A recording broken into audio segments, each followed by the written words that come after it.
এই মুহূর্তে আবহাওয়ার গুরুত্বপূর্ণ খবর। উত্তর বঙ্গোপসাগরে অবস্থান করছে একটি ঘূর্ণাবর্ত।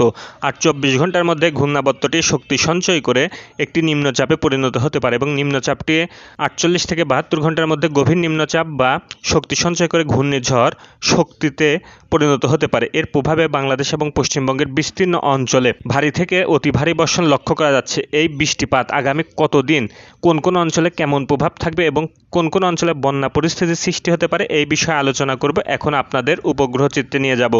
উপগ্রহ চিত্রে দেখতে পাচ্ছেন বাংলাদেশের সমগ্র রংপুর বিভাগের আকাশ আংশিক মেঘলা থেকে মেঘাচ্ছন্ন, সেই সঙ্গে দিনাজপুর, নীলফামারী এবং ঠাকুরগাঁ, কুড়িগ্রাম এই সকল অঞ্চলে কিছুটা হালকা থেকে মাঝারি কোথাও কোথাও ভারী বর্ষণ লক্ষ্য করা যাচ্ছে। সেই সঙ্গে রাজশাহী বিভাগের পাবনা, কুষ্টিয়া, নাটোর এই সকল অঞ্চলে অতি ভারী বর্ষণ লক্ষ্য করা যাচ্ছে। সেই সঙ্গে সমগ্র রাজশাহী অঞ্চলের আকাশ মেঘাচ্ছন্ন রয়েছে।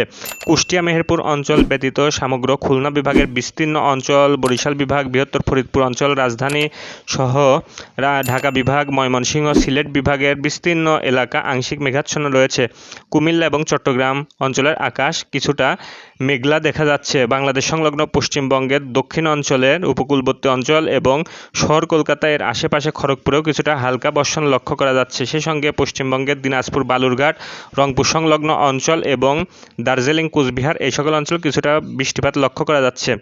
উত্তর বঙ্গোপসাগরের এই অঞ্চলে একটি ঘূর্ণাবর্ত অবস্থান করছে এবং মৌসুমি বাতাস ইতোমধ্যেই 16 বছরের রেকর্ড ভেঙে 7 দিন আগেই বাংলাদেশের কক্সবাজার, চট্টগ্রাম, বান্দরবন এই অঞ্চলে প্রবেশ করতে শুরু করেছে। ফলে বঙ্গোপসাগরে অবস্থান করা লঘুচাপ এবং বঙ্গোপসাগর থেকে তীব্র আর্দ্র জলীয় বাষ্পপূর্ণ বাতাস বাংলাদেশ এবং পশ্চিমবঙ্গ, আসাম, ত্রিপুরায় প্রবেশ করতে শুরু করেছে। ফলে আগামী 27 তারিখ থেকে পরবর্তী 5 দিন অর্থাৎ 3রা জুন পর্যন্ত বাংলাদেশ, পশ্চিমবঙ্গ, আসাম, ত্রিপুরার বিস্তীর্ণ অঞ্চল জুড়ে ভারী থেকে অতি ভারী বর্ষণ হবে।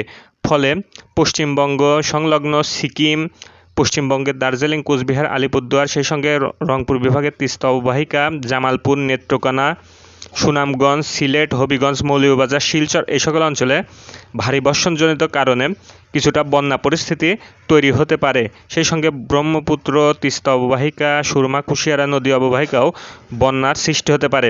বঙ্গোপসাগরে সৃষ্ট ঘূর্ণাবর্তটি শক্তি সঞ্চয় করে আগামী 24 থেকে 48 ঘন্টার মধ্যে গভীর নিম্নচাপ এবং 72 ঘন্টার মধ্যে যদি শক্তি সঞ্চয় করতে পারে তবে ঘূর্ণিঝড় শক্তিতে পরিণত হওয়ার সম্ভাবনা আছে।